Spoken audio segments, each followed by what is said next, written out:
Welcome to the Elevate Show.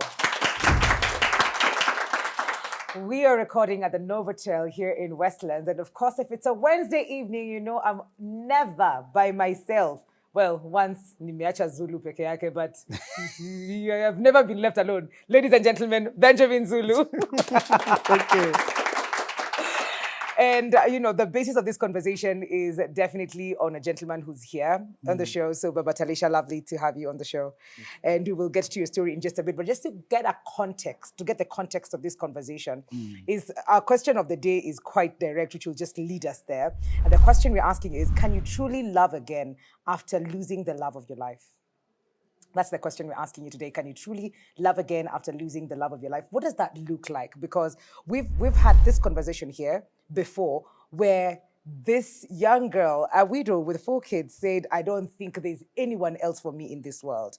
It was him, na hapo ndio yeye amekwamia. But the conversation today is a bit different. It's about finding that person again, finding purpose in life again, and, rebuilding your life after that loss. But it's not as easy as it sounds. Yeah. Yeah. And I'm glad it's a man Right? who's talking, because Yes. men are alien to the language of healing. Men are not common to this inner emotional. They don't even have the emotional vocabulary. Men don't know how to say, I was grieved, I was stressed, I was missing, I was thinking. Men would rather run to alcohol, to work, overwork, hide in religion, in church, find other women, find something. Yes. The African man wants to appear strong. The African man does not know how to be human. And when you find an African man who is vulnerable and emotional and real, he appears weak. Yes. And today I want women to lean in more, because they have not been told which man is capable of overcoming difficulties. Yeah. Men who cannot admit when they are feeling pain, they will never deal with that pain. Yes. They'll transfer it. The brother we have today is very courageous in being real to himself. And I like the way his label is just a father. Yeah. He just carries the name of a father. Yeah. He does what men need to do. Men have been avoiding children, getting children and hiding them, I don't know where. And yet, I tell you, and I'm sure he will confirm, if you can eat and sleep as a man without caring that your child is somewhere out there, whether they ate, whether they slept, whether they are healthy, something in you is broken. Yes. So the conversation today, Reo Mwikali, is the resilience after life happens in a way you did not foresee. We hope that nobody we don't wish grief about death for anyone. So let's talk about the other grief that is more common. Not the death of the lover, but the death of the love, okay? Yes. Yes. When they don't die, but they divorce or they break up with you, I think, Mwikali, when it comes to the finality of death, I'm encouraging brothers and sisters, if you go through that, please normalize therapy. Okay. Please normalize rituals of healing. If you go to Western, they are more elaborate in dealing with the end, the finality of death. If you go to Western Kenya, yes, they really take the time to talk. They even talk to the deceased. And they scream. They even have people come to help you scream. They're hired to come and scream. Yes. But they don't have the grief, but they help you. Yes. They have their purpose. Those of us from the East don't understand it. No. We think it's pretense. No, they help set the climate that we are here to mourn, because avoidance is more natural. Yeah. You're likely to avoid and avoid. But when it comes now to loving again, you have asked a very important question. Is it possible for you to love again after losing the love of your life? The answer is, after you lost the love of your life, did you lose the love for love? Did you lose the hope, the openness, the capacity to be vulnerable? Because I'm sure Baba Talisha will confirm this. Sometimes you can marry again, but you are still attached to the one who left. You keep this one on arm's length. You can't go that deep again. After you went that deep and you were scarred and hurt. And that's one ambiguous reason people are staying single longer. Not just the disappointment of I don't want to, it's because they never healed to be able to trust again. Trusting is such a mountain because it's childlike. You really have to risk with me. Yeah. Show me your true self. Commit to me. Yeah. Tell me you depend on me to feel that feeling. You have given me the power to hurt you. You have given me the power to just reply ambiguously, and you are already stressed. And you love people, you give them very funny power. You just reply, okay, and you're already stressed. This okay does not look right. That texting has handwriting. This handwriting is angry. The way you breathed in that message. It's true. It's so risky to love When you loved the first time and you went even as far as getting a child, you know, the child reminds you of that person, the memories that were there, the face, even there, it's just so deep. Even today, I talked to a man who is 7 years after the divorce, and he tells me, I struggle to trust. I find good women, I just can't let them in. Okay? They give me the chance, they wait around. I feel so sad for them because they want to give me the chance to build something. But as my wife attended a wedding where the man was marrying after the first wife died, and he was facing that way in the wedding. He's facing through the window and watching what is going on. They are saying the vows, and yes, No. I do. The man was emotionally Unavailable. yes, he was still with the one who left. Oh my goodness. So today I'm so happy we have a case of actually I peeled off the scar and I showed my heart again. Yes. And I dared to say, yes, I do. That is a very hard thing for men to say. So what they usually do is they get into a fling. When it gets deep, they run away. That's a pattern. Yes. When men have been wounded in the past, they get into something. When it is getting serious, this is too vulnerable, they take off. Another thing, when you look at a lady beautiful, ready for you, looking at you at your face, telling you, can we do this? It is very unnerving as a man because you don't know how. That's the one place men lose control. I told you something funny the other day. I told you not to broadcast it because it's uncomfortable. When men fall in love, they calculate as if they're losing territory, power, control. There's anxiety. When man finds love, he struggles with anxiety. He's surrendering the power to be broken. The power. He's giving a woman the power to set his mood. He's surrendering. He's actually allowing you into a space so deep and inside that he can't overlook you again. He cannot assume you again. And men who are sincere can't love halfway. Once they love, they go deeper and deeper and deeper. And to trust with that much power when I'm not sure how you will wake up next year, whether your former ex will come back, whether that person you idolize. One guy made a content, very funny, comparing himself. So the wife has a Korean idol. Those are movie actors. One Korean, very handsome. So every time the Korean idol appears holding an umbrella, him is the opposite of the Korean idol. He's not lean and slender and hair. He's chubby and has gray hair. So he does hold an umbrella and go next to the TV. Remember, you're married to this one, not that one. So sometimes we are not sure whether the idol will show up again. Sometimes you're not sure. Mikali, it's courageous thing for men to fall in love. I want to congratulate my brother today for telling men you can trust again. You can try again. Let me go to the benefits. He will tell us why he went. Because there must be something for you to give up your autonomy. Single life is very addictive. When you're a man and you have your money and you have your house and your job, you are not calling anybody. What time you're coming late? I'm 10 minutes late. It's traffic. Baby, please, this is a photo. Understand where I am. If you don't have to explain to anyone why your phone was busy around lunchtime, that your phone is going off. You know, if Mwikali's phones are going off, maybe she just notifies the producer. Well, Joe, by the way, phone is nazima nitakuja tu. Chana tu na mimi. So Mwikali only has to notify the boss. Na boss hakuna feelings. Niko job ni nini sitakutana site. But if it's your partner, babe, I forgot to charge. What can you charge up? You really have to manage the other person when you're going offline. Okay? So for him to vacate all that freedom where you could sleep and forget your phone. You know you're single and you're not panicking because battery is going 1%. You know, but when you're married, when you're with a person, you really must manage them before you do what you're doing. And several hours, if they pass, something else is becoming due. There is a bill becoming due, a communication becoming due, an update becoming due. You know, I'm sure one benefit he will tell you is this: when you find the right companion, you can actually withstand the world. The one courage, Mikali, I have today is the world can curse me, but that one person who has my back, I sometimes I get scandalous on purpose. Please don't say it. This is on air. Sometimes I beat the grass to expose the snakes. There are times I know what I'm writing is very unpopular. I believe it to the depth of my heart. But because my woman stands with me, the rest of you can say what you want. Sometimes I post it there and sleep. Tomorrow I find noise, I find chaos. But my girl has also gone there to throw stones. You don't like it. But Alicia will tell you to find the right companion is worth, because she's a fighting companion. She can bounce off your ideas. Do you know, we have boys, and you girls, you forget one problem with our boys. They are potential competitors. If I tell them business opportunity that is coming up, Safaricom has announced this corporate bond that is 5 years. I think I transfer this 1 million, they also get an idea. You know, if it is a competitive thing, they may go ahead of you. But your wife cannot, she's on your team, she's with you. And another problem he'll tell you is when you have a daughter whom you care about, when you marry, you're marrying for two people. Okay, previously you married for one person, but this time you may find a person who doesn't like your girl. You have to think twice. If there is no surety that they will merge. To tell you, Mikali, I want to encourage anybody who's calculating. What I was telling that brother in the morning, I was telling him, you are growing older and the weather will be colder than now. All right. And one day you'll need another warmth other than a cup of coffee. One day you'll need somebody to tell you to be okay. One day and I told him, is your health okay? When you reach midlife, biometrics, okay, become important.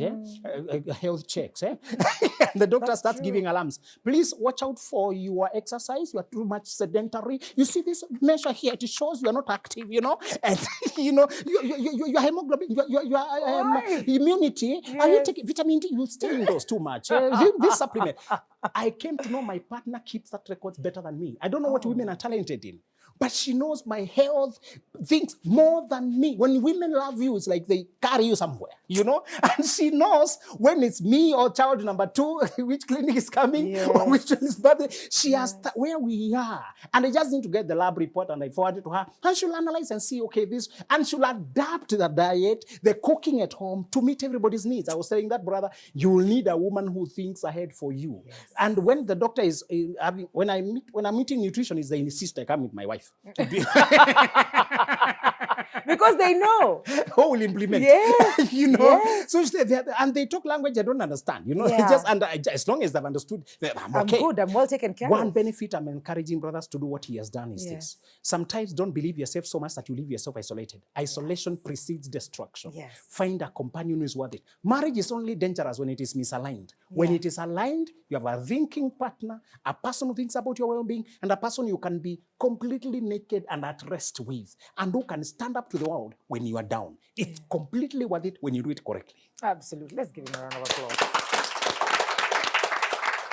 We're going to take a quick break. When we come back, we'll be hearing from niko takusema horse's mouth, but inatumiwa vibaya kwa mtandao. We'll be hearing from Baba Talisha, okay, guys?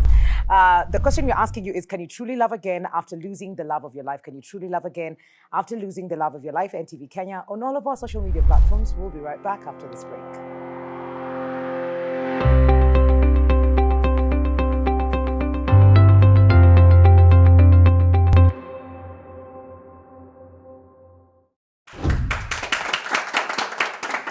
Welcome back to the Elevate Show, and we have Baba Talisha. Na jina yake basi nataka niseme bila kuninino. Faustin Lipuku Lukale. Did I say that right? Yeah. I did. It sounds foreign. I know, it's not foreign. It's a Luya name from Western. Okay. So that tukiongea hapa story ya Western people and how they I mourn, you were just like, yes. That's how we do it. Yeah, sure. Thank you for coming on to the show. Thank and you. for sharing your story. Like Zulu said, and I think we had a conversation earlier, the true. space for men in these conversations is very rare. Yeah, true. And the little chances that we get to have them, we maximize kabisa. Yes. Yani, heri tushinde tu hapo, but to just give encouragement and just show that it's not impossible to true. walk through this journey. True. But slightly, maybe just talk about the loss. Okay. And then we talk about the healing, because hapo ndio mnaendanga kwa drugs, kwa pombe, kwa wasichana. Yeah. So anyway, my name is Faustin Lipuku, aka Baba T. So I'm a content creator, I'm a father of 2. And yeah, okay, I've won several awards, but yes, I'm a very good influencer in Kenya right now. And okay, my story came online in 2020, 2020 on August 15th. That is when I lost my wife through a road accident. Actually, we were in the same car with my wife and my late wife, that is Milka, with Talisha now. Talisha was 2 years old that time. But right now she's 8 years. So it was along Thika Road opposite Kenyatta University. Hapo ndo nilikuwa nasomea, by the way. So we used to, I was ever on that road every day.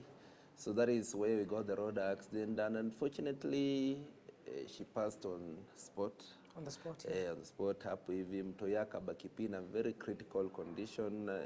She was not responding to anything.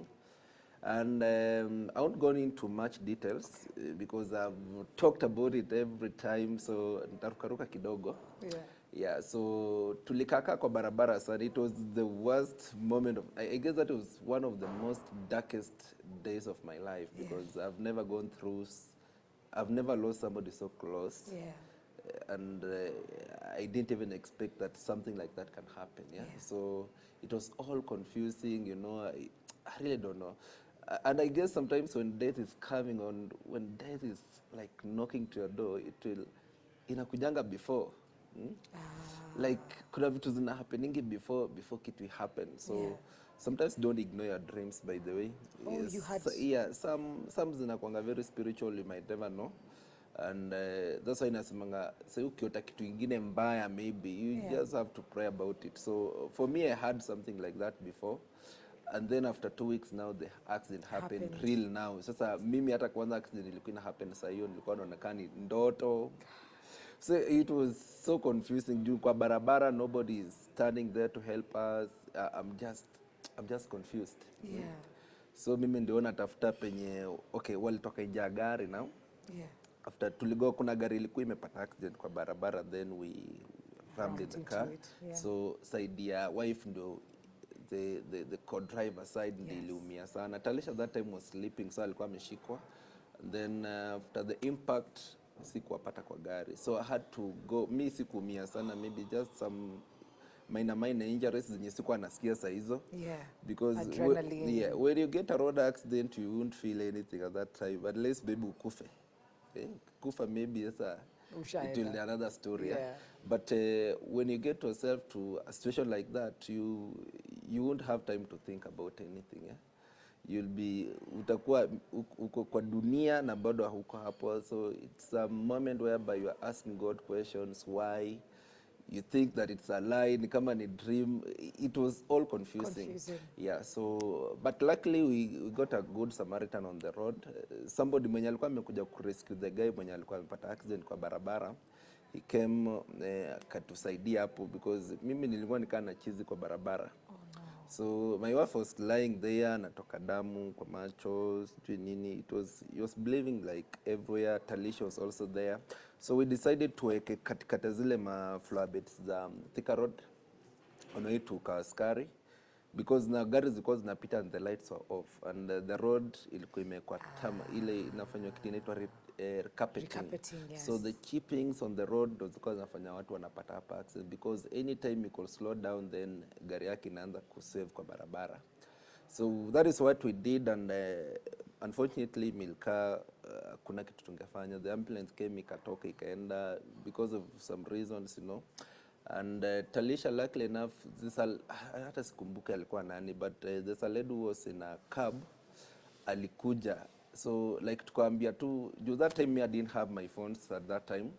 Simu zetu zote zilikuwa zimecrash like everything because that day actually we had gone for a photo shoot. That was the last photo shoot that we had ya family.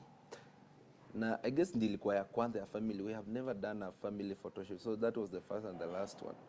So the cameras, the only thing that ilibaki kwa camera, it was the card only. The whole camera ilikuwa crashed kila kitu.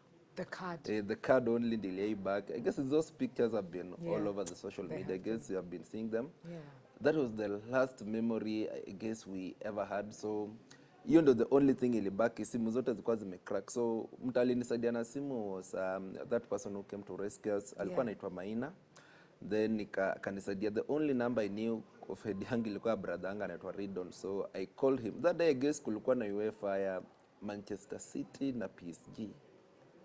Yes, so alikuwa ameenda kuona game. Immediately mimi nikamcall nikamwambia, "We bro, mimi sijui kama utanipata but Milka amekufa." Natalisha pia mimi sijui kama ako sawa na nashuku pia amekufa. Na pia mimi sioni haja mimi nitaishi. So maybe mnaweza tupata huku tu. And then nikakata simu. So immediately nikata simu. I tried to go on the road. Gari bado zilikuwa zinapita. But now there's somebody I guess he came and grabbed me tukarudisha bado hapo katikati. So once Talisha alichukuliwa after the good Samaritan amemchukua alimpeleka somewhere around inaitwa Kawendani hapo. There's a certain clinic iko hapo, then kufika huko niliambiwa like they could not, you know, like hawangefanya kitu yote because alikuwa critically vibaya sana. So there's a friend of mine who, I guess, sasa brother yangu after hapa alianza kupigia some of the friends wenye anaonanga nikitembea nao huku, kama wanajua ka askari kwa aje, kama mtu anaweza fika hapo mbio mbio, kitu kama hiyo. So immediately, I guess, mwenye alikuwa na karibu ka askari wakatafuta ambulance, then Talisha was taken to KNH now. Okay. But as mimi nikabaki kwa barabara the whole night na Milka. Then gari ya polisi ikakuja. Yeah. Tukamweka huko nyuma, nilikuwa tu huko mbele. A lot of things were going to, let me tell you, when you lose somebody, I don't know the feeling, yeah? You might never get the magnitude of what you're feeling at that moment, yeah? So the only thing I really needed was just also to niwafuate tu, because Talisha really don't know if going to survive. The mom already is dead. Gone. So hata tuko kwa gari na huyo polisi nilikuwa muuliza, mnatembea na bunduki kwa gari? He was like, yo, uko sawa ama nini mbaya? So they had another person mwenye alikuja kukaa karibu na mimi, so tukampeleka KU funeral home, yeah, hatukwenda ile side ingine. And you know that is the same place I used to do my practicals, because I used to do a course in line ya health. Okay. So tukampeleka hapo, we did tukamuingiza kwa mochari nini hizo. So I was not believing, like it was like a dream, you know. So the whole night, even as kufika home, I used to stay in Githurai. So the police car ilinipeleka Luitede kwa rafiki yangu, actually it's my nephew. Nikaenda kulala kwao. Ilibidi kwa nyumba wote wameficha mavisu, anything sharp inaweza fanya. So the whole night they were like monitoring me, they didn't sleep. And the whole night it was like, I guess ilikuwa ni kama, the dreams were very horrible, yeah? It's like, yo, ulikuwa umelala ni ndoto, utaamka kesho asubuhi, hivi vitu zilikuwa zimehappen. So that morning ukiamka ndo unasikia mwili mbavu, unasikia uchungu, mkono, unasikia kichwa, kwani nini? So kutembea kwa shida. So that day now ndo na receive Talisha alipelekwa nani kwa station kwa room huko KNH, akafanywa sijuru station. Then she was later taken to the ICU. And she's just there. So my brother that night walikuwa already washa travel from Western na mama yangu hiyo zikati pia alikuwa mango kwa pikipiki sijui uko home. But she had to come. Wakakuja yeye mama yangu na sister yangu anaitwa Lydia. So they came usiku tu, immediately niliambia brother yangu akatoka. Walifikuka around kitu 4 ya usiku. So hao kuja kuniona, walienda directly wapi? KNH. So kufika huko brother yangu, mimi nishachukuliwa kutoka sasa Waitedhie, nimeletwa KNH. Brother yangu ananiambia you don't have to cry, my friend, because what are you telling me? Let me tell you, when somebody is grieving, that is not the right time to see, you know, like to tell them what to do. Just let them feel the moment. Let them try to process. So hadi ilifia mahali nilikuwa nimekosana na yeye, iko like unaniambia nini? No, so I've just lost my wife. I've never lost somebody even in the family. This is the first person you're losing in the family, you know. And now my kid, hata sijui ako aje, she cannot remember because she has a very severe head injury huko nyuma. So she had a slight memory relapse, you know, na alika kwa ICU for like 23 to 26 days. And that time now tulikuwa bado kwa mimi naenda kwa OC, hapo nishaimuona, but I was really breaking down that time because I could not process. Actually the whole period after the accident until tuende nyumbani Western, tukaenda kuzika huko home, tukifanya sijui candle lighting Nairobi. It was like a movie to me, like ushika kazi, like you're just watch there, you know. Ilikawa umebeba kutoka hii kitu weko hapa. So for me it was like anytime I pass by hii barabara ya kutoka Nairobi kwenda let's say Western, there's certain places tulikuwa tunasimama like every time, you know, when we used even to go with her at home. Yani it brings back the memory. So anytime yani I normally think back like the day tulimzika. I guess it was around August 20 something hivi.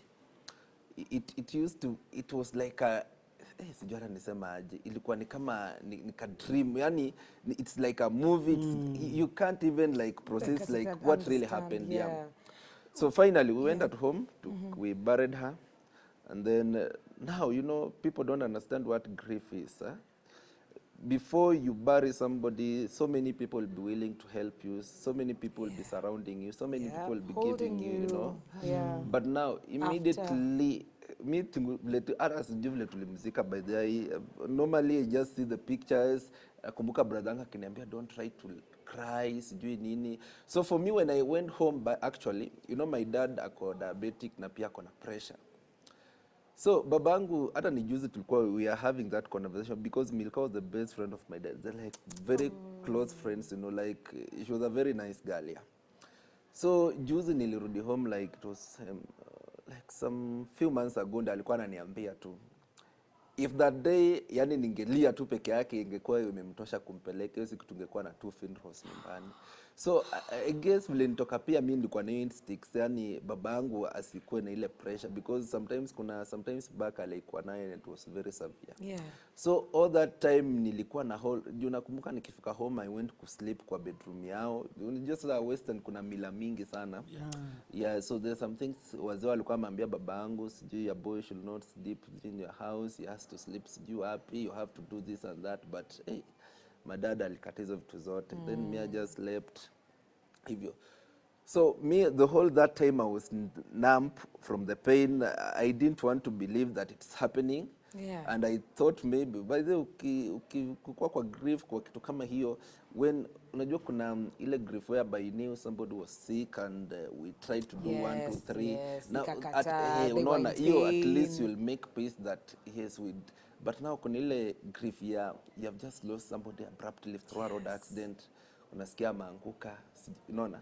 That is a very different type of grief that he didn't have to say anything at all, like it was just abruptly. Yeah.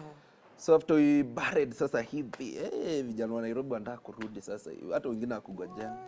Nikabaki home kwa kiti zile vitu za village. Yes. So hapo nje nimelala, babanga ako tu pale ananiangalia, anashindwa sana nitasaidiaje huyu kijana. So my friends wameenda ku explore the village. Now that is now when it hit me that asheke leo udongo is 6 feet under, and now this is now the reality. So hizo tena nakumbuka Talisha ako wapi? Ako hospitali. Walikuja hadi wakafunga kisima home kwetu juu hataki nianguke ndani. So nilikaa kwa jua naangalia hivi juu namuuliza tu Mungu maswali, what did yani ili happen aje, unaona? Why did you let it happen? Because actually sasa hiyo ndo nilikuwa tumeanza like the family, you know, we had really bonded and the kid was growing, at least we are helping one another in 1 2 3 places here. So that time was really hard, like I didn't nilikuwa I didn't have any meaning ya I didn't see any meaning ya kuishi because now my baby maybe might not survive. The mother ndo tushazika, now what is the meaning of, so even holding on hope onto something that you're not sure of anymore. Exactly. Because I mean all your life up until this point, Zulu, you're holding on to hope. Hope, and you're building dreams with this person, you're building your empire, you're putting families have come together. And then now just like that, and then there's a child who is barely holding on. You do not know what is going to happen, and having to go through all of that as well. And now you're alone. All the people that you thought are your support system are not there. It was tough actually. So but I thank God. I really don't know God sometimes. I've come to learn that, you know, sometimes we have very dark things that happen in our life, but there's also a blessing in each and every bad situation that happens around you. So at some point, you know, kama ni saa hiyo current, you might not understand. You can't. You might never know. The same way Biblia inasema tu, you might really not know what I have for you in the future. But at the moment you might not understand. Utakuwa na kasi Mungu, utakuwa. You know, it reached a time I did not even believe in God. I was like, kuomba ya nini sasa? But one thing that helped me is prayer actually, because if you want to heal, the first step in kwa accept. Kuna ile denial sana ile place nilikuwa before. Ile hajakufa. Actually this okay, after I came back now from vile tulitoka huko already nilienda na vitu zake zingine. She had written, you know, she was a singer, she used to write scripts, you know, everything. So hata alikuwa ameandikanga script ya babangu. So I like nilikuwa na hizo vitabu zake zote mangoni nimeenda nazo home. So kwa ile hope ya by the way the vitu si real and she's always like she's here with me. I guess he had her favorite ile nguo alikuwa anapenda akienda kulala nayo ile night dress. So like for a whole 3 months ama 2 months I used to sleep with that clothes like every day. I really don't know why. Grief But is one of those things it's that weird. you Yeah, can't explain, and everybody So- does it on its own way. Yeah. But looking at the journey of walking now alone, you have a child in hospital. What kind of support was there for you? Because after mazishi, most of the times people just Yeah, check yeah, out. yeah, true. But as a guy, how are you coping? Who are you talking to? How are you processing? And I like that you said prayer because it's a good place to. Yeah. That is the first thing. I guess maombi inasaidia sana. Yeah. And also when you have parents who pray for you, who talk to you, and I guess God will just bring angels on the way. Me, I've met people that hata kuna wengine tujai kutana na until today. Yeah. They just did what they did and they just left. So on this journey called life, God will place people at the right place at the right time with the right purpose in your life. So kwa kila jani ukikuwa like ile yetu akikuwa hospitali kuna watu walifanya ile kitu alifanya, akikuwa kwa therapy kuna just like that until right now. So God has a way of kuna wale watatoka na Mungu ataleta wengine. So for me I guess I used to pray a lot that time because prayer I guess ilikuwa inani calm kidogo. I had that hope that it's not yet over if I survived, yeah. Maybe the plan was your life is very spiritual, so maybe plan was maybe what if sisi wote tungekuwa they could know. Haikuwa na story babatia ako hapa ati sasa saa hii I'm trying to motivate 1 or 2 3 people or inspire 1 2 3 people with my story. So the hope of one day vitu zita make sense kumoja tu. Saa hii hizi make sense. The same way nilikuwa naendanga hosi hivi na unatalisha. Let me tell you, okay, ni kama miracle. That's why I normally call her a miracle baby. Yes. So when Talisha got the road, when we got the road accident, now Talisha kwa hosi, wale watu I guess washaona hiyo story na videos. The tank ilikuwa imekatika. So walikuwa wameshikilia na kitu ndio unajua ulimi I guess zinaweza shikana so alafu zinarudi tu kwa poa. Hata saa yake ulimi unaweza ona hiyo alama iko hapo hivi. So she could not talk. She could not open her eyes. Ulikuwa unajaribu kumdunga hivi hata sijui kuna vitu anaweka in case upate msaa pass out. Wakitaka kujua kama mtu amekufa ama baada kwa there's something wanaweza mwekea hapa hivi utareact ama kudunga na kitu because nerves utareact utasikia tu yeah. So Talisha was not responding to anything. Nilikuwa naenda Githurai sasa. I do not now Githu pia ukibebwa kwa pikipiki ni story tu unajua kuna dem fulani sijui nini. Sasa huyo mtu anakupigia story ajui ni wewe bwana yake. So ikabidi hadi nimehama huko. So now for Talisha now what happened was I used to pray a lot.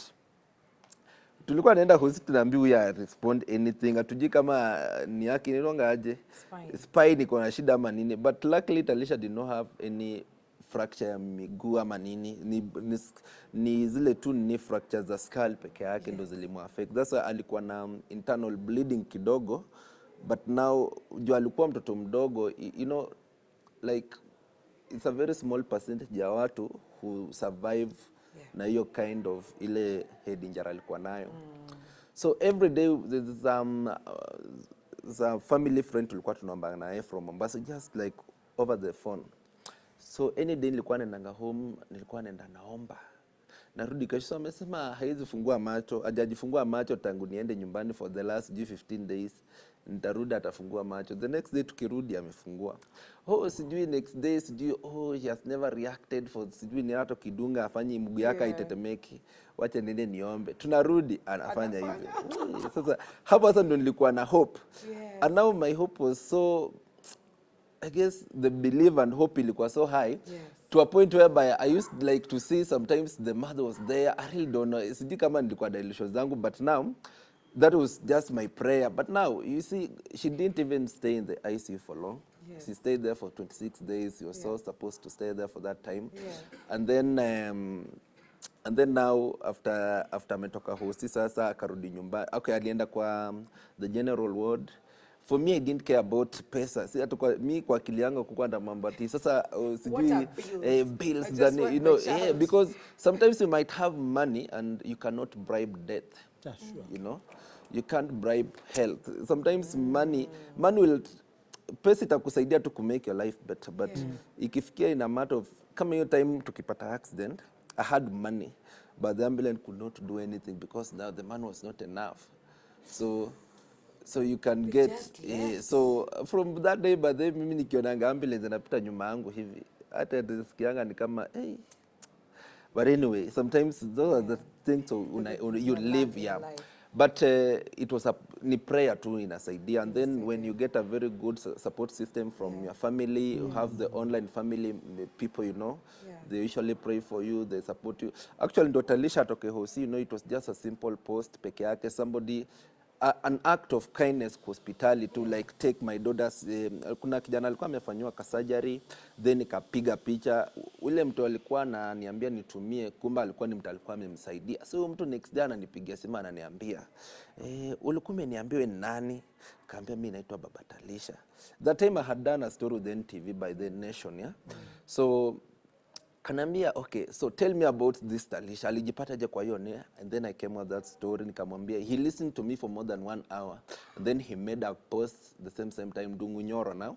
So from there, through my kindness tu kupigule madhe picha, and then nikatuma hivyo. Pesa yote bili ya Talisha yote ilipona through hiyo tu ni peke yake hivi. No. So I want Zulu to just jump in for everything that we've listened to, the prayer, the angels just stepping in and stepping out and not even understanding what this journey looks like. But this guy was praying on phone with another Jama in Mombasa, and miracles were happening. You know, when we are that young, we don't think about death. No. And when you are riding with your wife and your child, you're living the life. Yes. And then the Kenyan tradition of cars unmarked by the road, our roads are not lit. Yes. I'm surprised that he's not angry because there are so many annoyances there. Yes. You know? I mean, he's already gone through this man. He's probably gone through You know, he talked about those road boulders, and exactly KU, I hit one myself. You know, they would come at night and put those concrete blocks. Yeah, sure. They are marking the road. They are not marked. So they were not there the previous day. I'm going early in the morning. I'm going to work. Then I hit it. There's a truck here. So when he says it takes you along to know whether you are injured, I understand it. Luckily, I was just alone. The car was injured, but I got some bruises later. I knew them tomorrow. You know, you start feeling things. Yeah. My brother, I just want to shake this man's hand figuratively, and all the men who have gone through this injustice, a failing system. You got injured next to an hospital. Yeah, imagine. And an ambulance can just go away. Imagine. Leave you for the dead. You know? But I want to pick 3 points that he has told us about. When you are healthy and doing and flying high, you can despise faith. You can despise things like prayer. You think you don't need them. He said there's a time even the money could not make a change. But when he prayed, he got calmness and a reason to live. Second thing, I want to encourage men. This man has resonated around prayer and just hope and a purpose. Yes. And there's a reason to everything. Yes. And then his father. Being unwell still, he was not holding to religion. He was helping this, my boy, you want to sleep in the bedroom? Okay, go sleep.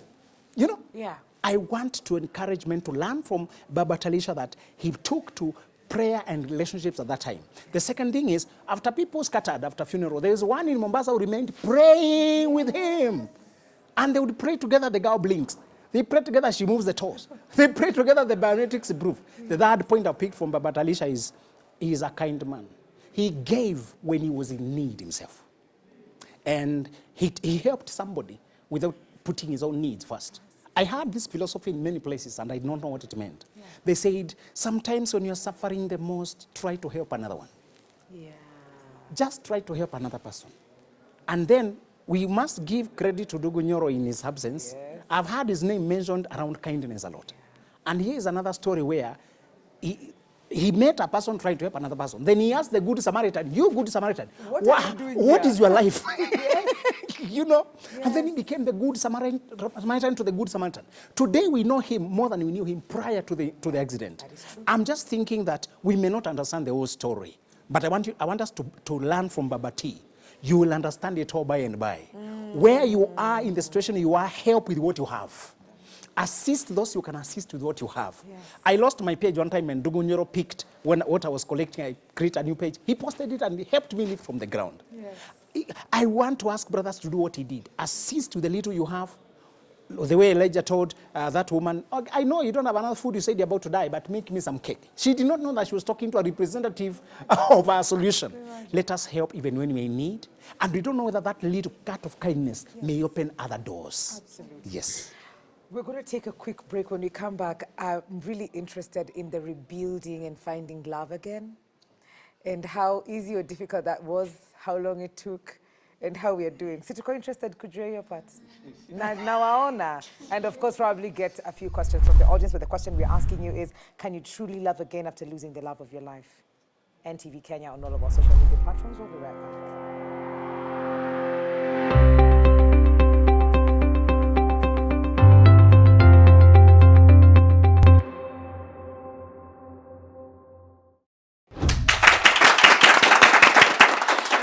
Welcome back to the Elevate Show. And Babatalisha has been sharing his journey with us. And it's sad but very hopeful. It is heartbreaking, but the strength of seeing light at the end of the tunnel is quite encouraging. But when we talk about it's online now. You're cool. Litoka soko kitambo. How was that for you? Knowing that even the previous story we knew about you. Most of us found out about you during the period where Milka had passed on. And now we've been following you since then, Janiako, Talisha, and the dating and all of that. How was it even coming to social media again, which is your business, and introducing us to somebody else? So as I said, grief has its own steps and sometimes hazifuatanangi hivyo. Yeah. So, and also healing does not have any formula. So sometimes we have people who grieve differently and they heal differently. Yeah. So it might also take different timelines. We have people who can take more than 10 years. Some can take 1 month, some can take 2 months, but it doesn't mean that they didn't love the person who died or no. Absolutely. It's a personal, because let me tell you one thing, yeah, it's a harsh truth, but we have to live with it. The world will never stop kwa sababu ati babati amepass. Yeah. Ati dunia sijui mama yake amepass, sasa dunia inafaa kustop. No. You have to cope up with it because the world does not stop for anybody. Hapo katikati will just learn to live with the pain and then you cope up with it. It will make you strong at some point. You'll learn to appreciate the pain at some point. So before I thought, hey, mimi sidhani kama inaweza tena jamani. Siku za kwanza nilikuwa nakataa kabisa. But it reached a point, for me, I didn't take my daughter back home and like, you know, most men, mtoto, wapate tu mtoto kona any condition, any difficulty, amerushwa ushago. Na wengine wanapotelea kwa sherehe na nini. Yeah? So for me, my healing mechanism was, vile tu alisema by the akianza show yake, vile alianza kuongea before, we distract ourselves sometimes. I really wanted to distract myself because ila idea ati kifo ilikuwa mahali sikuitaka kabisa. So I went back to photography. I'm a photographer, I'm a videographer. So I really went back to photography full time. Yani sikuwa nalala hadi. Ulifanya kazi. Hata nilikuwa napiga hata ng'ombe picha kwa barabara tu, yani ni kwetu. Nikanua PlayStation. Ikitokea PS5 ikitoka hivi. I used to play, yani. And then now, you know, when people will leave, yeah, that is the harsh truth also. Yeah? Your friend circle, you know. For me, actually, okay, I had people in the family who used to help 1, 2, 3, but now, until right now, you know, wale watu mnaita makuzo, sidhani wanaonanga atalesha kwa mtandao, unaona. Those people that you thought, hey, ndo utakuanga tu kwanza kuja, you know, but now, exactly. Unaona vile politician anaenda mahali na promise, nikifanya hivi, alafu baadaye hivyo. So it was shocking to me, but now I had to believe if Mungu amenileta hadi hapa, he had a reason, yeah? So now, healing now it's a process. And through that process, you have to let things flow the way yani vile iko. You don't have to force, you don't have to alter, you don't have to like ufai kujidanganya pia. We have to stay true to ourselves. So I guess God had his own ways too. So it took me time, it took me time to love again. But when it happened, it also happened in a very, sijui nisema aje, because I just went for an event somewhere, because I was like, let me just distract myself. It was like for some time now. Talisha sayo bado alikuwa naendanga bado intonga ma therapies. I used to take her for therapies, and it was very expensive because he used to go for therapies like every day. Talisha now could not walk, talk, eat, kavle nimekaa hivi. Yani Talisha alikuwa anasaidiwa kila kitu. Hadi mate ilikuwa anatokanga tu so mazi. Nilikuwa nakanga kwa nyumba. I used to sleep with her on the same bed, yeah. So overnight nilikuwa tu ni machozi tu, nimeweka pungu wa mamaka. Alafu sasa kuna sijui siku gani, kuna tu the certain day too, I guess he just started talking too. I really don't know how. So at night, so I was like, he's talking to somebody and she was super happy and then akalala. So it took me time. After Talisha Namanza, because I had my sister, my smaller sister, alikujanga Nairobi. So she used to help a lot with cooking, Mimi mwili ilikuja ikareduce ikakuwa kama ya acha niseme producer, producer iko sawa. Mimi yani nilikuja ukakonda. Sikuwa nakula. Stress ilikuwa mingi, then I really don't know. And then the devil is also a liar sometimes. He will take you to a direction that you should not. By the way, don't use drugs to suppress or to cope up with the situation. Because at some point it alter too. Me lifikia mahali, my parents didn't know that I used now to take alcohol. Maybe I used to, sometimes nilikuwa naendanga tu nakaa kwa mto tu. I don't want to talk to anybody. By the way, I tried doing therapy also. But now it was like, hey, msana nielewe kweli unaona. But still you are paying the therapy. So it was so difficult. So I still used to ask about moving on. But nikaona tu, let me just, trust the process. Now, for moving on now. Ukaenda kwa event. So nikaenda kwa event fulani now, uko side za Juja, uko hivi, and then kufika huko, I went with my friend now. And kufika huko nikauliza tu best yangu ni nani. The same way I met Milka, by the way, Milka I met Milka through a friend. WhatsApp kitambi ilikuwa mtu ndo balisha status, ulikuwa balisha tu profile picture peke yake. So unapata mtu inadea amebalisha profile picture mara kaa 10. So there's a time nikaona ude nikamuulizia nani, even ndo nilipata na Milka. Now for this one, she was an events planner, yeah? And she used to do events. She had an event called Sunday Hangout. So we used to mostly to go to Juja. So it was that one time nilitoka tu nje, let me just now go feel the world now. Like nione tu, I don't have like sikufe kwa nyumba kwa sababu sasa unaona. So kwenda huko, I noticed her, and then from there, because me I'm a photographer, so because so mimi nikapiga picha, and through that now even nilipata namba yake. So I was like, I just love taking pictures, I'll just share the link to you. And then that time also she was doing in the hotel industry, but still she was in school. But now, so alikuwa anaendanga Naivasha, then she comes back to Nairobi. Alikuwa anaendanga Naivasha, then anarudi. So we used to talk hivyo kidogo.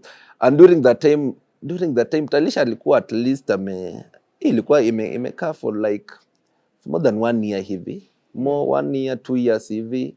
So she used like sometimes to check up on Talisha in the hospital, bring some flowers, sometimes nini. Yani ile tu, and also she's a teacher actually. Ni mwalimu, so she yani God yana anafanyanga vitu yani. Sielewi yani. So sometimes God atakulete ule mtu mwenye hukutarajia to some point, yeah. So like it was just a pure natural connection to hivyo. Like I didn't force it. I just explained myself as a man, this is what happened. Me, I'm a single dad and I have a daughter who has this and this condition. It was like, no, there's no problem. I've been dealing with kids like that because I always teach you. So through that, and so she was so friendly. She was so friendly. She used to encourage me. She used to be every time I used to call her, sometimes, I used to go for jobs maybe mbali. For the first time sikuacha mtoto mwenye alikuwa in need kabisa. That was the first person niliachia Talisha kwa maisha yangu, like me going away. I really trusted her a lot. So kuna time hadi nilienda home nikamwachia huyu mtoto na kaka naye for 3 days, and I came back, Talisha was just okay. You see? So Now since then, Yeah. she's called Wanji. Yeah.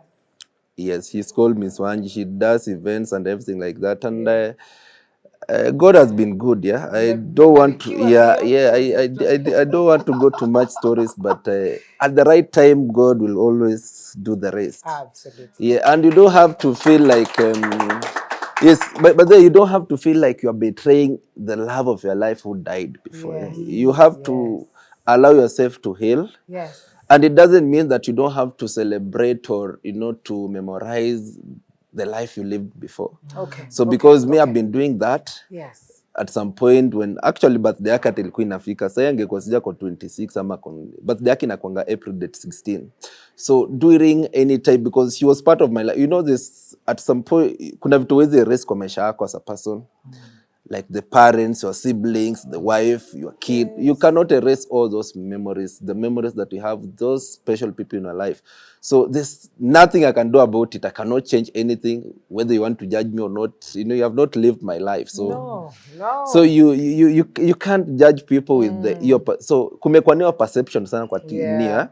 Oh, you have so you moved on, you have why are you still No, I'm just doing whatever you have not lived. So you have not lived my life, you have not lived this experience, so you don't have a say about it. Just because you've probably found love again does Yeah. not invalidate that what your experiences were before, because it's your life. Exactly.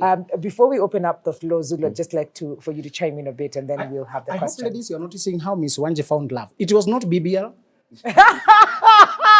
Zulu, you are unhinged. But It's so true. But It is it's so true true. because I wasn't ready. Yeah, it's true, but alikuwa kwanza picha zake za kitambo, if you can watch her page right now. She used to be like this, and I was like, yo, me, I love you until utakuwa vile nataka. And that is exactly what I did, She won the heart of the man through kindness. Yeah. She came to hospital bed. Yeah. She brought flowers. Yeah. And she was not petty. Me, I can't do a baby daddy. Some people did not go out to become baby daddy. They were married and then life surprised them. I can't do a single day. And I'm not saying your preferences are crazy. No. I'm just saying sometimes you should let God write your story. Sometimes it is Ruth who comes after somebody had died and then finds Boaz. I don't know why Boaz was single at that time, but I just know they met. The Boaz and Miss Wanji, I don't know what happened in the past. But I know the Ruths and the Babatis were having a traumatic past, and they chose to live life. He said when he decided to go out and meet life, God was waiting something for him. Some of you, you're out here, but you are closed inside. You don't allow people to greet you. They try to flirt with you. Sorry, you pick fake calls. Some of you get into the lift. You change your direction. You get to the wrong vehicle. You disappear because you don't want anybody to flirt with you, because internally you are closed. And you on purpose dress like a tomboy so that you don't attract men. Some of you know you have a very good shape, very good. You are likable, you smile. So you avoid so that you don't attract people, When Baba T decided to open to life, God met him on the way.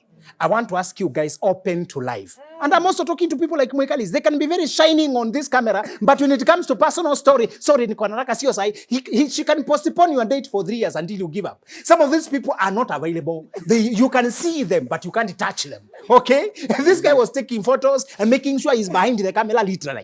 He said, but you can't see him. You don't look it. Don't hide behind job, behind the computer, behind your job that you hide from life. I want to ask you to take the risk he took. He said, okay, it's okay now. I finished crying. When Ruth and Naomi they cried, they said, okay, now we are done with the crying.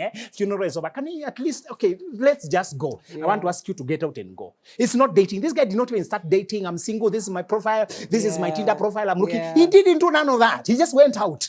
Those of you who believe in God and destiny, just go out. Absolutely. Just go. Ruth was working. She was gleaning behind the reapers when she met Boaz. This guy was doing his work when he met who he met. You will be out there engaging life when you meet who you need to meet. Hey. I will be here doing what I do. We'll take a question. We can start with you. Hello, everyone. Hello. I'm Yvonne Dinda. I know there are so many people who get encouraged by your story. I'm glad you came out and told people your story. So my question is, what advice could you give to those people who are finding it hard to let go? Yeah. Okay. My own advice is, if ukipata ni kama ni ngumu sana, the same way vile alisema tu before akianza, you can seek professional help from a therapist. Sometimes you cannot force yourself to to move on. Yeah. You can't, by the it's change ni we mwenyewe ndo kubali tu. Yep. Yes, we mwenyewe by the way, hata usipokubali hata therapist afanye nini hata nini, if you're not ready to move on and accept the reality, then it will be very difficult even for you to to succeed in anything that you want to do. So for me, the first thing I did is just accept. Ilifikia mahali nikasema sasa nitafanya nini? Yeah. I cannot change the situation. Yes. And I didn't sign up for this, and it just happened. But what next?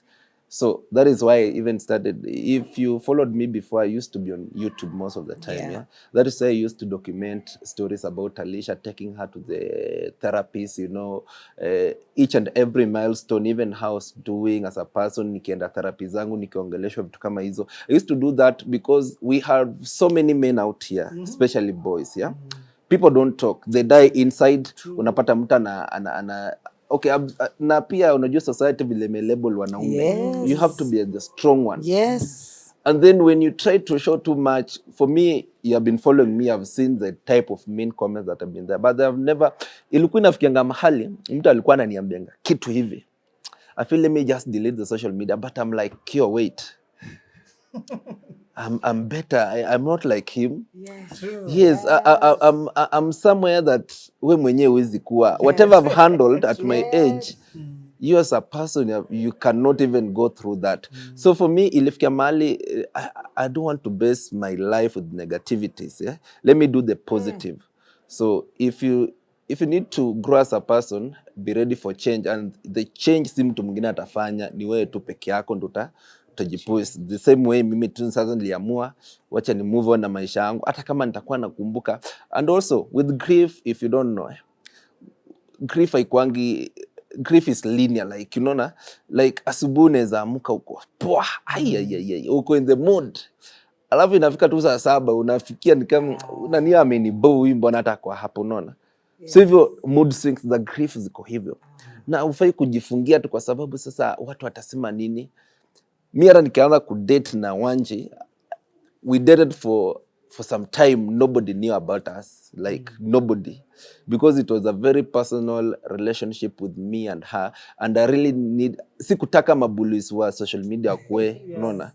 Like they'll be attacking a very innocent soul who I'm a man, I needed love that time, yeah. I needed support, I needed somebody to hold my hand, and that is how I protected her.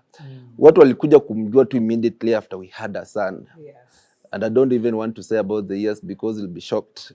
My things are very very private because it healed my soul. To this time nezongelea mapenzi mazee. Ni God. Okay. Yeah. Okay. We have one more question before we call it a wrap. My name's Gregory James. Mi ni follower wako and also a student at Kenyatta University, a second year student. So my question was, you are a man, si ndio? Yes. Obvious, kuna wanawake ulikuwa unaona.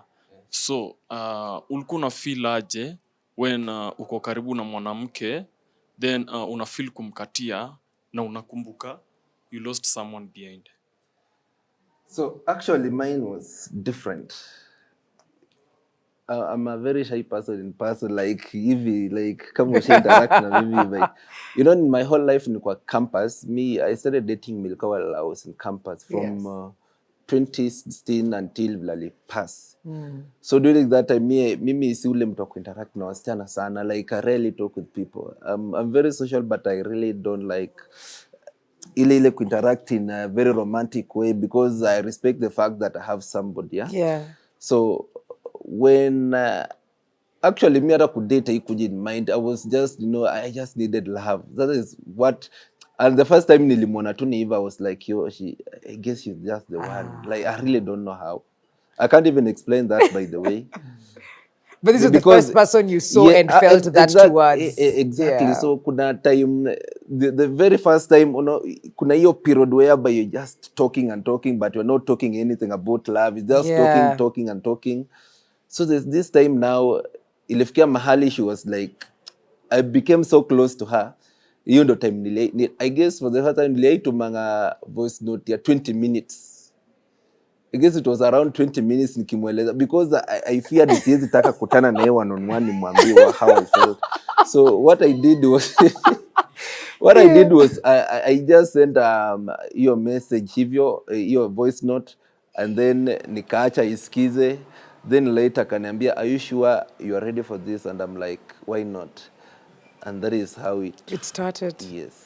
Just So like that. whatever it takes. Kama ni voice note, andika emails, You don't have to communicate. but Right? Beat them drums. but it's also Communicate. and then also when you pray, God will always align your dreams, your vision, your destiny with anybody. Mungu hawezi kuletea mtani ngumu, by the way. And also, as you need a partner, right now we have these streets now offer a lot sometimes, yeah. You might find a very good woman, a very good man, but there's always somebody out there when you nadhani maybe it's better than but street was I guess ako better sana huko, anaweza waelezea more kuhusu hapo. But mimi tunajuanga if God amekubariki na mtu, you have to fight for that person. It doesn't mean that marriage, hata sisi hata tumefikia hapa, sisi imekuanga too smooth like you're okay, no. But each and every day we learn, we grow, and we communicate in case something is not, iko poa na wewe. Unamwambia by the hapa siko poa. But for me, let me give her flowers right now, yeah. Flowers. Yeah. Okay, good. So for Miss Wanji, she's my love, yeah. But sijapeleka mahari bado. Mambo ni mingi, yeah. We have a lot of mambo mingi sana, yeah. But now she has been a very good support system, yeah. It doesn't mean financially, but she has really like raised Talisha to where she is right now. She has been helping Talisha with the homeworks, therapies, anything. Yani ile like unapata ule mtu yani ule mtu ako very present. Mimi kama nimetoka kona yani kumunecha tu kuwa like in every difficult amekuwa pale. And recently, I guess if you follow me, she was diagnosed with some through the road accident. She got some conditions, yeah. SSD, that is level 2. She got he has ADHD, akona dyslexia. So hizo conditions zote yeye mwenyewe ndo alikuwa anaelewa how to handle it, For me, I'm just there to provide, niwapeleke hosi for therapies ni vitu kama hizo. But now she yani anaelewa because I guess she has interacted with such kids in that spectrum, yeah. So she has never like, I guess life ya Talisha amefikia place yenye she did, yani hakulose ile motherly love because me hiyo time nyingine nilikuwa tu na yeye.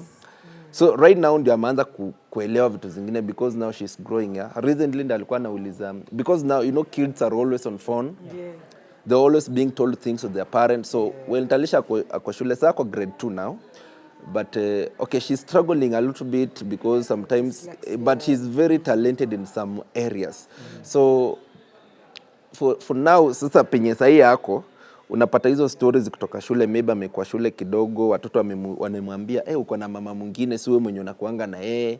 So she will start having conversation, atarudi home aambie madhe. Okay, she remembers right now, anaanza kuambia unajua my mom Milka sijui nini accident, sijui nini, but now sijui, unaona hizo story. Yes. But she's not like, she's a kid, she doesn't understand anything. Yeah. But for one, she'll have that conversation with her. Amwambie by the this is how it was, but now she might not comprehend right now. Yes. Because Talisha is now 8, but her level of understanding and penye nimefikia ako kama a 4-year-old ama 5-year-old. So that's why ni yake iko different. So okay. And to any parent watching this, this us right now, yeah. In case you have a kid in any spectrum, yeah. you don't need to hide those kids. You can go and look for help. We have very good people out here who can help you with that. Sometimes zingine unaweza manage, zingine you can cure them, but I'll wish to tell all parents wenye wako na any condition out there, wafiche, mweneni tena huko nje, wache wajibambe, unaona.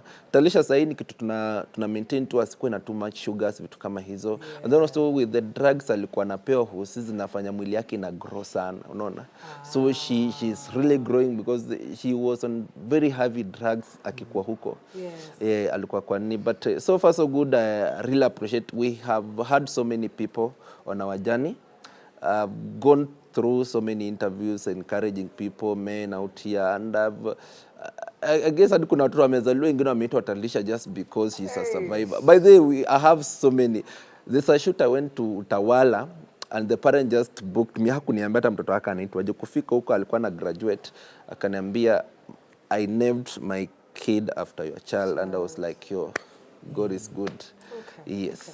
I think it's powerful, like I said at the beginning, to hear it from you directly as a man talking to other men and to parents as well, and talking about a myriad of conversations and topics, from loss to healing to prayer to dealing with a child to finding love again. And hey, Miss Wanje, hey, hello. Lakini sasa ngoja. Tunasemanga hivi, always give time some time. Yani give time some time. Yeah. Okay, yes. Okay. Zulu, your parting shot as well as you. If you want to follow the shoes of Miss Wanje, learn to give acts of service. Yes. When you read the Bible, the lady who got married to people like Moses, even Rebecca, they came and assisted without any selfish interest. Apart from shaking what your mama gave you, apart from posting filters until when we meet you, we think we are talking to your representative. Apart from lying so much about how you look and doing AI, put me on the beach, add this part, now you post part. When I meet you, I'm like, what I ordered online versus what is in front of me. Ms. Wanje did none of that nonsense. Yeah. She was kind during a time of difficulty. Yeah. Without ulterior motives, Mwikali, sometimes love meets in times of real life. Absolutely. Real grief, real disease, real problems. From next week, from tomorrow, chat to that person who has need, just encourage them. You don't have to say, hi, my name is, I want a guy who is this many feet, and in this many figures. Go help people who have real life. Baba Talishas are found there. Real people are found there. And when you understand, when you know that kind of life, sometimes dating it will come organically to you. Yeah. And I wish all the best to my brother here. And I want him to grow because he came out during time of struggle. Yes. And he has continued to be a son of encouragement. Yes. I want you to know. He said he is introverted. Another guy in another show said he was also introverted. Yes. But they were all looking for what? Kindness. Yes. They were touched by the women they married because of kindness. Please notice that word. You have good legs, you have good thighs, you have good dashboard. Those things are good. But please, can you stop talking nasty things? Stop insulting people on comments. Stop bashing men. Stop calling men sons of Nebuchadnezzar. Encourage people who are struggling. Online white kindness. Go delete your curses. Stop using F word on men. Stop saying men are just after, are you the only woman on earth? Encourage the ones who are suffering. Encourage Baba Talishas. That kindness will attract men more. You can attract more bees with one drop of honey than with a whole gallon of vinegar. And thank you. And it's a wrap. Thank you so much, Baba Talisha, for sharing. Thank you, Zulu. Thank you, guys. And special thanks to Novotel for hosting us. Until next week, adios.